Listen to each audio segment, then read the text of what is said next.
할렐루야. 어버이 주일로 오늘 하나님 앞에 나가시는 우리 사랑하는 용인교회 모든 성도님들께, 특별히 우리 어버이들께 하나님께서 주시는 영육간의 강건함의 은혜가 나타나시게 주님의 이름으로 축원합니다. 자, 우리 좌우 앞뒤분들과 인사하시는데요, 여러분 들어오실 때 꽃 한 송이를 받으셨죠? 자, 그 꽃을 드시고, 자, 흔들시면서 옆에 분에게 나 이래봐도 부모야 인사하겠습니다.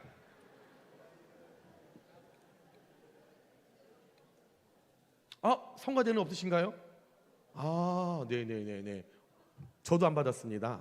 자, 우리 다시 한번 인사할까요? 인사할 때 우리 존경받는 어버이가 됩시다. 인사하겠습니다.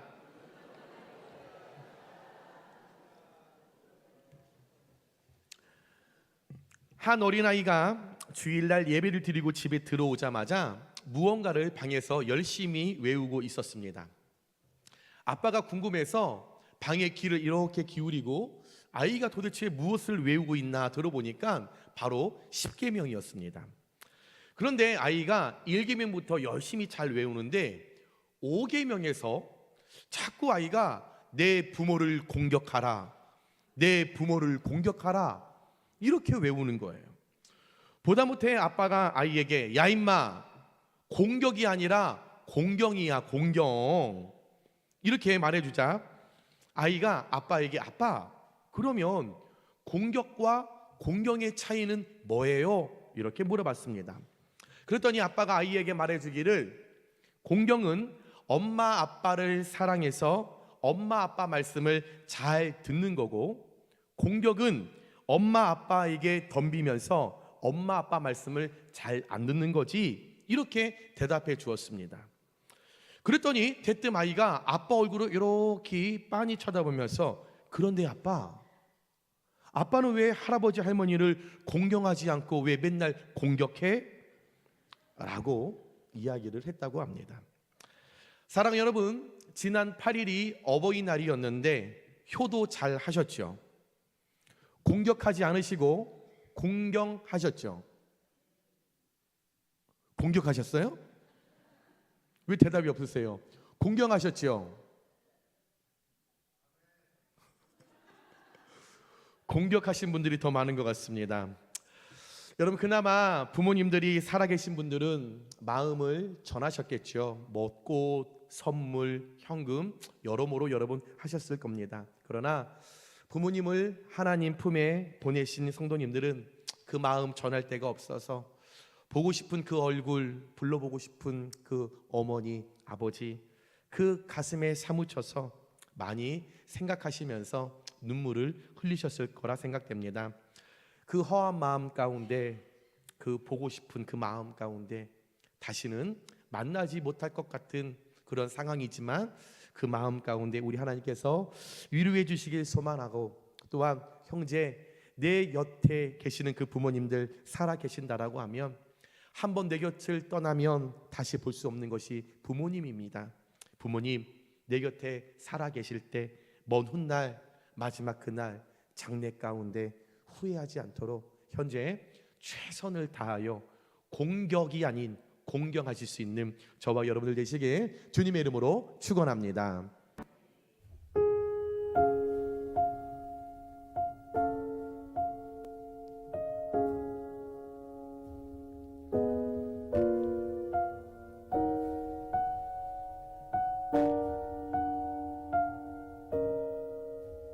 엄마, 아빠, 사랑해요. 어머니, 아버지, 감사합니다. 사랑합니다. 엄마 아빠의 믿음을 잘 보고 자라서 하나님의 믿음을 더욱더 잘 전하는 어린이가 되겠습니다. 사랑합니다. 저를 낳아주시고 길러주신 부모님 감사합니다. 사랑하는 엄마 아빠 낳아주시고 키워주셔서 감사합니다. 또 믿음의 가정에서 자라게 해주시고 또 믿음 안에서 클 수 있게 도와주셔서 감사합니다. 손자 돌보느라 엄마 아빠가 진짜 고생이 많으신데 항상 감사하고 있고 죄송한 마음도 가지고 있습니다. 건강하시고 그리고 우리 가족 항상 언제나 행복하고 주님 안에서 평안을 누리기를 기도합니다. 감사합니다. 안녕하세요, 어머니 하나들입니다. 오랜 세월 동안 우리 자녀들을 위해서 기도해 주시고 애써 주셔서 너무 감사드립니다. 어머니께서 우리 자녀들 곁에 계신다는 것만으로도 너무 감사하고 소중한 일인데 불평하고 다정하지 못했던 것 죄송하게 생각합니다. 앞으로 어머니께 살가운 아들이 되도록 더욱 노력하겠습니다. 어머니께서도 지금처럼 건강하시고 기도의 사명 잘 감당하셨으면 좋겠습니다. 감사합니다. 사랑합니다. 엄마, 아버지, 제가 너무 부족한데 지금까진 건강하고 수술 잘 받으시고 지금은 회복하고 계시는데 많이 서운하실 수도 있지만 앞으로 제가 최선을 다해 엄마, 아버지 건강을 위해서 열심히 기도하고 잘 모실게요. 엄마, 아빠 사랑합니다. 파이팅! 어머니, 저 철이에요. 아이고, 나이 먹어서 이렇게 아픈 자식 이렇게 돌봐주시니까 저 고생하는 거 생각하니까 항상 마음이 무겁고 아프고 그러나 또 감사한 마음도 큽니다. 그러니까 어머니가 연로하시고서 이게 나이 먹어가시는 게 항상 보이니까 마음이 참 무거운데 그래도 교회에 이렇게 열심히 다니시는 모습 보니까 그래도 하나님과 함께 하시는 모습 보니까 그래도 너무나 감사하고 기쁩니다. 앞으로도 건강하시고 즐겁고 행복한 마음으로 남은 여생을 사셨으면 합니다. 그리고 저도 어머님 뵈면서 아픈 몸 빨리 회복할 수 있도록 최선의 노력을 다하겠습니다. 어머니 너무 사랑하고 감사합니다.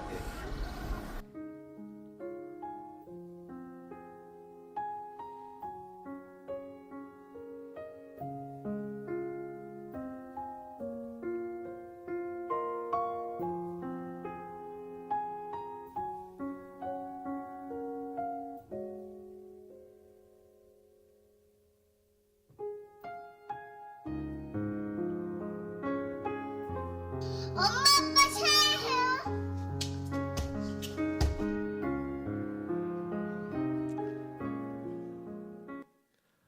성경은 오늘 우리에게 내 부모를 공경하라라고 말을 합니다. 그러면 여러분, 공경한다라고 하는 그 의미는 무슨 뜻일까요? 구약 성경에서 이 공경이라는 단어는 히브리어로 카베드입니다. 무겁게 여기다, 비중 있게 생각하다인데, 무겁다라는 이 의미에서 파생된 공경하다. 그러면 무겁게 우리에게 다가온다, 비중 있게 다가온다. 그러면 우리가 여기서 몇 가지의 깨달음을 얻을 수 있죠.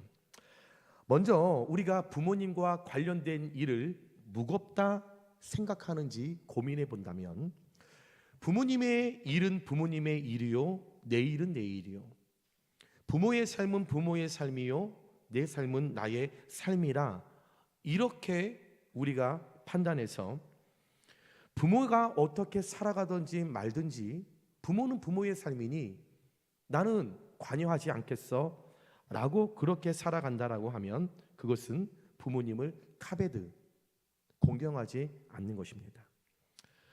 또한 부모님의 말씀을 무겁게 우리가 생각해 보는지 고민해 본다면, 자식을 훈계하거나 그 자식을 너무나 사랑해서 내 마음에 있는 것들을 그 자녀에게 전달하게 됩니다. 그러나 자식들이 그 부모의 이야기를 들을 때 잔소리로 여기고 귀찮게 여기고 했던 말 또 하고 또 한다 라고 그거를 받아들이면서 들을 필요 없어. 어차피 그 얘기가 그 얘기야. 우리 아빠는 항상 그때 이야기가 그 얘기고 우리 엄마는 그 얘기가 그 얘기야. 이렇게 우리가 받아들인다면 그 역시 부모님을 카베드, 공경하지 않는 것입니다. 부모의 권위를 인정하고 부모의 필요에 최선을 다하는 것, 그것이 오늘 십계명에서 말하는 카베드, 부모에 대한 공경, 그것이 정확한 거죠. 말씀을 준비하면서 조금 알아봤는데 우리나라 65세 이상 인구가 1024만 4,550명입니다. 전체 우리나라 주민등록 여러분 인구가 5,122만 1,286명인데 거기에 20% 넘게 65세 이상 어르신들이 있는 거죠. 그런데 놀라운 것은 이 1,024만 4,550명 중에 독거노인이 213만 8천 명입니다.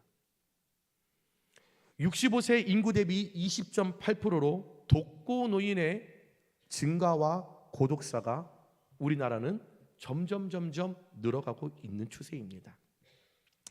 최근 통계청 국가통계연구원 발표에 따르면 우리나라는 OECD 38개국 가운데서 노인 빈곤율 1위가 되었습니다. OECD 기준 38개국에서 10개 국안에 우리는 경제 대국이라고 이야기를 하는데 그에 못지않게 노인들이 고독사로 또 이 땅 가운데 빈곤하게 사는데 1위라는 것은 굉장히 우리에게 충격적인 결과가 아닐 수 없습니다. 더 놀라운 것은 이 독거노인들이 정부에서 지급하는 기초연금 34만 2,510원을 충분히 한 달을 받고 누리며 살아갈 수 있는데도 불구하고 대부분이 자식과 친척이 주민등록에 있다라고 하는 이유만으로 기초생활수급자에서 제외되어서 대부분이 어려움을 겪고 있는 것이 현재 한국의 실정입니다.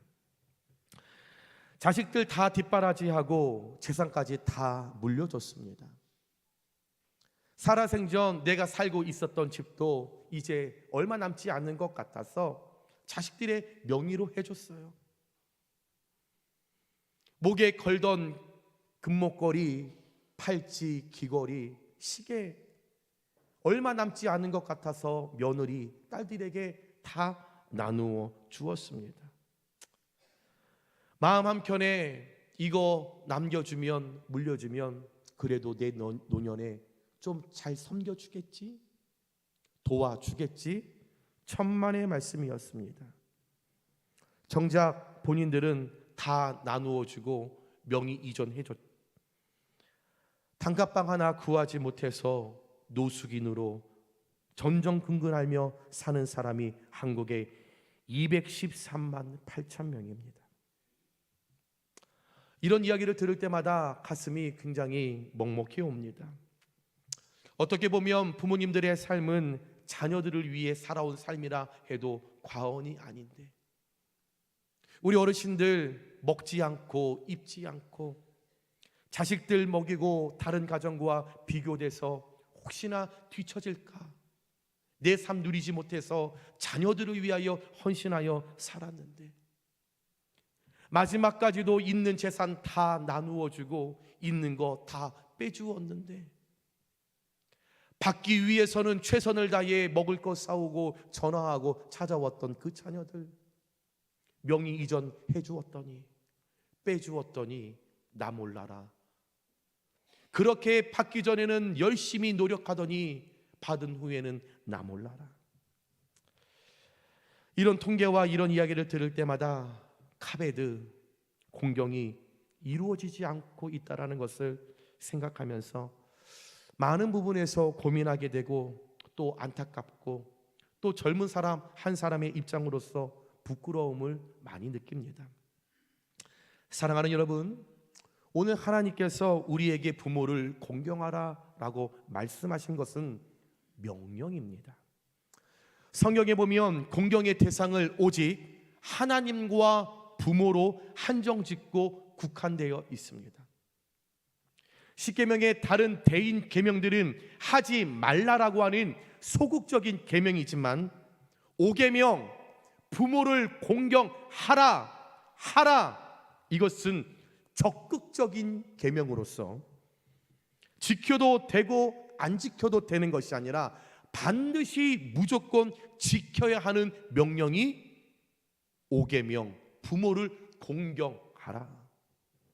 도적질하지 말라, 간음하지 말라 소극적이었지만 부모에 대해서 공경하는 것은 100% 하라 하라라고 하는 하나님의 명령이었다라는 거죠.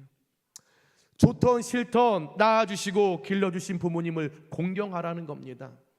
그 부모가 많이 나누어 주었던 나누어 주지 않았던 공경하라는 것입니다. 그 부모가 많이 배웠던 배우지 못했던 공경하라는 거지요. 그 부모가 사회적으로 지위가 있냐 없냐 따지지 말고 나를 낳아줬다는 그 사실 하나만으로 부모라는 이름이 있다라고 하면 공경하라는 겁니다.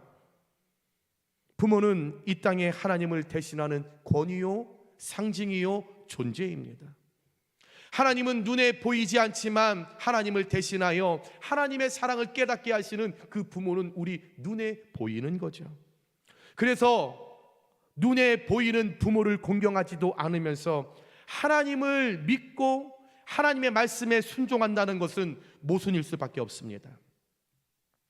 부모님을 공경하지 않는 사람이 나와 피가 섞이지 않는 내 이웃을 사랑하고 그들을 섬긴다라고 말하는 것은 어불성설입니다.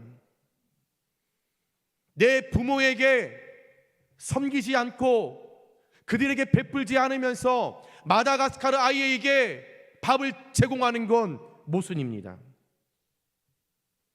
내 부모에게 사랑한다 말하지도 못하면서 여전히 그 상처라는 그 핑계로 미워하면서 제대로 연락하지 않으면서 마다 아이들에게 사랑을 베풀고 옆에 있는 사람에게 사랑한다 말하는 것 다 어불성설입니다. 왜요? 바울은 디모데전서 5장 8절에 누구든지 자기 친족 특히 자기 가족을 돌보지 아니하면 우리의 가족 나의 부모를 돌보지 않으면 섬기지 않으면 믿음을 배반한 자요 불신자보다 더 악한 잔이라고 이야기를 했습니다. 정확하게 이야기합니다. 예수를 믿지 않는 하나님을 알지 못하는 불신자보다 더 악한 자가 부모를 공경하지 않는 자라고 성경은 정확하게 우리에게 말씀하고 있습니다.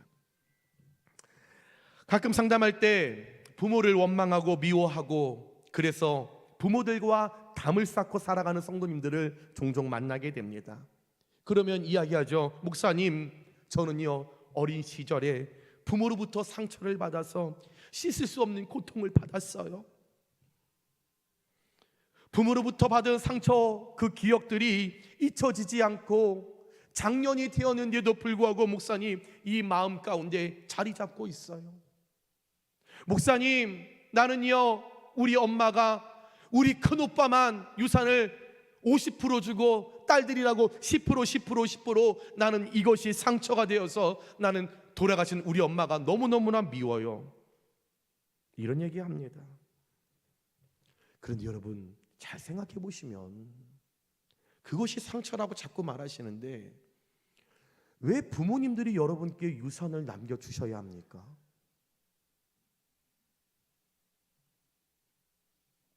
저는 하나님 앞에서 솔직하게 정말 잘 모르겠어요. 왜 부모님들이 열심히 모은 그 유산을 왜 자식들에게 남겨줘야 하고 또 설사 남겨준다고 해도 왜 그것을 내가 받지 못했다고 왜 그것이 상처가 되는지 저는 자식 입장에서 잘 모르겠습니다. 오빠는 많이 주고 나는 적게 줬대요. 오빠가 잘했나 보죠. 그게 왜 상처가 됩니까? 그러면 역으로 여러분들은 부모님들께 집 사드렸습니까? 여러분들 부모님께 땅 사드렸어요? 여러분 남성분들 아내 생일에는 그렇게 명품 가방 좋은 것 해드리면서 어머니 생일날 10만 원 드리잖아요.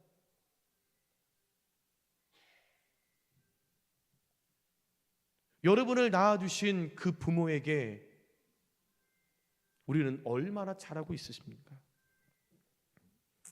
그런데 잘 생각해 보시면 자식들이 부모로부터 받았다는 상처 중에 정말로 하나님이 보시면 인정해 줄 수 있는 상처가 몇이나 될까요? 여러분이 부모님으로부터 받았다는 상처 하나님 앞에 정확하게 내려놓고 하나님, 나 이거 상처입니다 말하고 하면 하나님이 인정해 주실 상처가 얼마나 될까요? 저는 별로 없을 거라 생각해요. 상처라고 말할 수 있는 건 부모로부터 살해를 당했다면 상처이겠죠. 그 부모로부터 태어날 때부터 자라는 그 순간 이제 매일매일 맞고 자랐으면 상처이겠죠. 그러나 그것이 아니라면 하나님 앞에 하나님이 인정하는 상처가 과연 얼마나 되겠습니까? 대부분 우리가 상처라고 말하는 것은 나 자신의 사랑에 빠져서 자기 중심적으로 해석하기 때문에 그 많은 일들을 상처로, 고통으로 우리가 받아들이고 내가 그것을 그렇다라고 인식하고 있는 것 아니겠습니까? 왜 반대로 나 때문에 부모님들이 상처 입은 것 생각하지 않으세요? 나를 키우면서 힘들었던 내 부모를 왜 생각하지 않으세요? 그런데 자식들과 달리 부모님들은 자식이 나의 마음에 상처 준 거는 물에 새긴 글씨와 같아서 금방 사랑의 샘물에 씻겨 그 상처가 사라지고 말아요. 그게 부모입니다. 그런데 아쉽게도 자녀들은 부모로부터 받은 그 상처가 돌멩이에 새긴 글씨와 같아서 오랜 시간이 흘러도 그 상처가 잊혀지지 않는다라는 거예요. 안타깝습니다.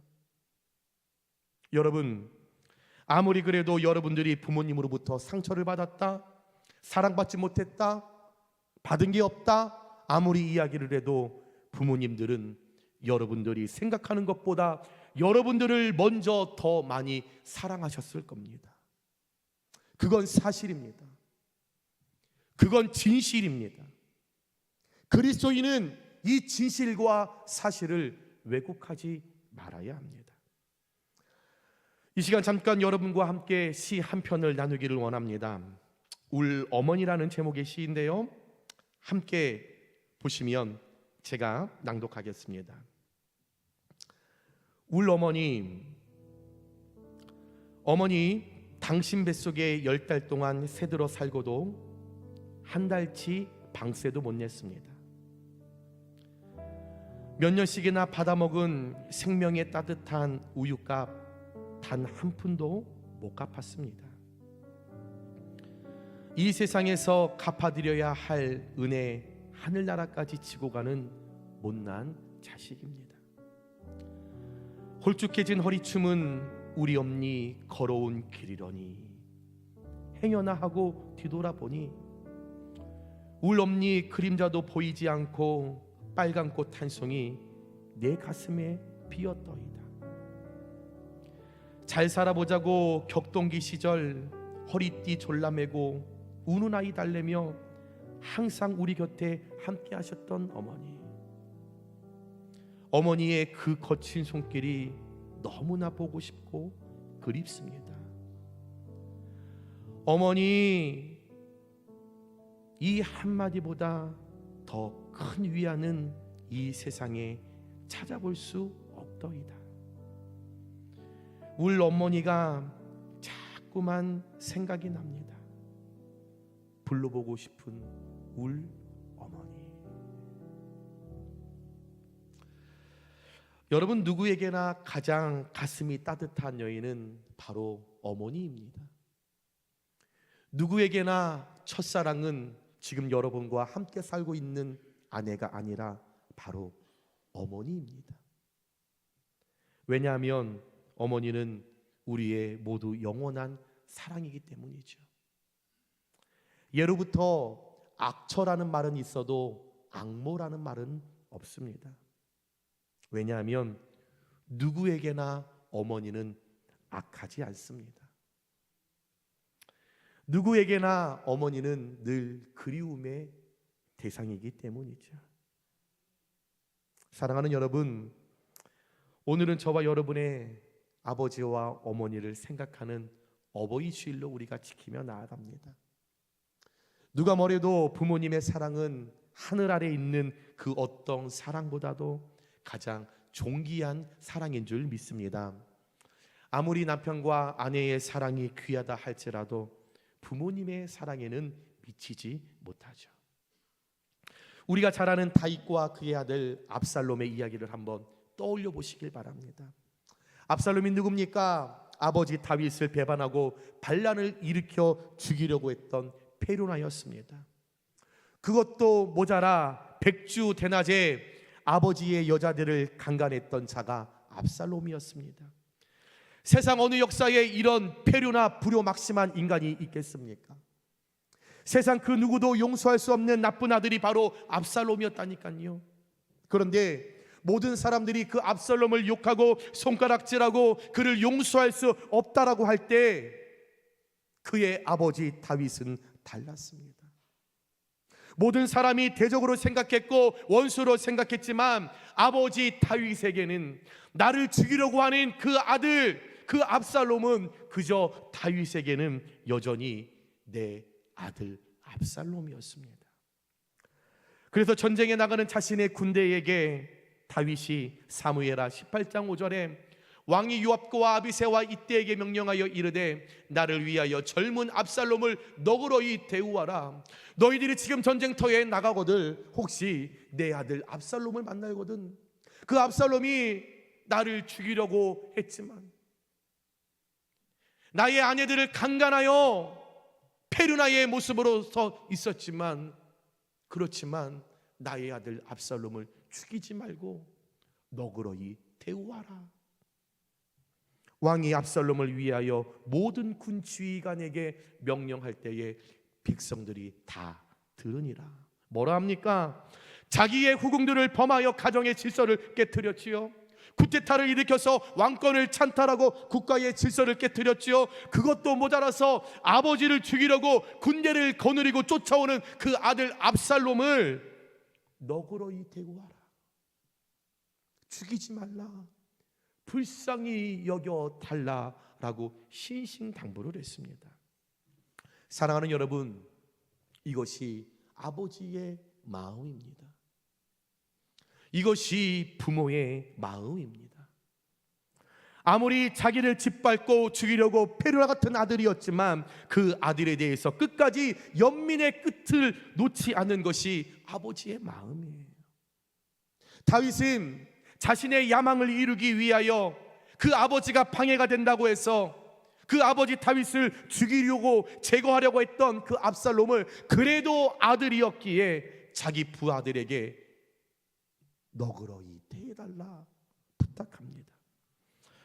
그런데 다윗의 바람과 달리 압살롬의 머리채가 나뭇가지에 걸려 죽임을 당했을 때 아버지 다윗은 나를 배반하고 나를 죽이려고 했던 도덕적으로 페르나였던 모든 사람들이 손가락질했던 그 압살롬을 위해 너무나도 애답게 슬피 울면서 통곡했지요. 사무엘하 18장 33절에 내 아들 압살롬아, 내 아들 압살롬아, 차라리 내가 너를 대신하여 죽었다면 압살롬아, 내 아들아, 내 아들아.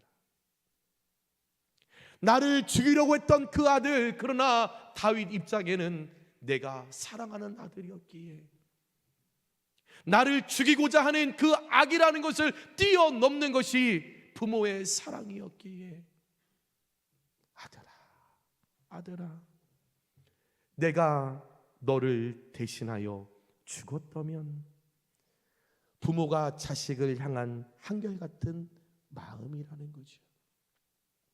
우리 부모님들 자식들 키우면서 자식이 아플 때마다 하나님, 차라리 제가 아프게 해주세요. 이 아이를 낫게 해주시고 저를 아프게 해주세요. 내가 너를 대신하여의 믿음이었다라는 거죠. 성장한 자녀가 고난을 당하면 하나님, 내 아들이 내 딸이 당하고 있는 고난을 차라리 내가 당하게 해주세요. 기도하는 내가 너를 대신하여 죽었다면 이것이 저와 여러분을 이 땅에 있게 하신 우리 부모의 어머니의 마음이었다라는 거죠. 말씀을 정리합니다. 사랑하는 여러분, 오늘 어버이 주일을 우리가 맞이하여 다시 한번 부모님의 은혜를 기억하고, 또한 부모님을 천국에 보내신 성도님들은 그 부모님의 얼굴을 떠올리셨으면 좋겠습니다. 그리고 기도하시면 좋겠습니다. 부모님을 공경하는 것, 부모님 살아계실 때 해야지 나중에 하고 싶어도 하지 못하는 것이 효도입니다. 나중에 하겠다고 하는 사람은 반드시 후회합니다. 좀 형편이 나아지면 잘해야지. 죄송하지만 여러분의 형편이 나아질 때면 여러분 곁에 그 부모님 계시지 않습니다. 좀 성공하면 잘해야지. 죄송하지만 성공하시면 그때 부모님 계시지 않습니다. 내 자식 키워놓고 어느 정도 여유 생기면 그때 잘해야지. 죄송하지만 여러분들의 자녀 다 키워놓고 이제 살만할 때쯤이면 불러보고 싶고 만지고 싶고 쳐다보고 싶은 그 엄마는, 그 아빠는 내 곁에 계시지 않습니다. 오늘 해야 합니다. 지금 해야 합니다. 부모님께 효도하는 것 내일은 없습니다. 사랑하는 여러분, 지금 효도하시길 바랍니다. 주님의 이름으로 여러분께 꼭 부탁드립니다. 부모님 살아계실 때 잘 섬기시고 자주 연락드리고 공경하고 순종하는 우리 사랑하는 용익교회 모든 성도님들 되시길 주님의 이름으로 축원합니다. 그래서 출애굽기 20장 12절에 내 부모를 공경하라, 그리하면 내 하나님 여호와가 내게 준 땅에서 내 생명이 길리라 말씀하고 있습니다. 제가 예배 전에 제 옆자리에 우리 전재선 장로님이 이렇게 찬송을 하시며 박수를 치시는 모습을 보면서 또 한 번 생각했어요. 우리 장로님 하나님 불러가시면 어떡하지? 많이 보고 싶을 것 같은데, 설교할 때 맨 앞자리 그 모습 볼 때마다 많이 울 것 같은데 어떻게 하지? 잘하고 싶습니다. 잘 섬기고 싶습니다. 여러분, 우리 후회하지 않았으면 좋겠어요. 먼 훗날 후회하지 않도록 부모님 계실 때 여러분 잘 섬겨서 그 부모님의 은혜, 여러분 그 은혜 때문에 이 자리에 있는 거잖아요. 여러분 천국에 계신 부모님 때문에 아직 상처가 해결하지 않았습니까? 여러분 해결하세요. 그래도 그 부모님 있기에 이 땅 가운데 많이 누리셨잖아요. 그 천국에서 여러분을 위하여 기도하고 계실 겁니다. 그 부모님 끝까지 사랑하고 끝까지 기도하고 공경하는 저와 여러분들 되시길 주님의 이름으로 축원합니다.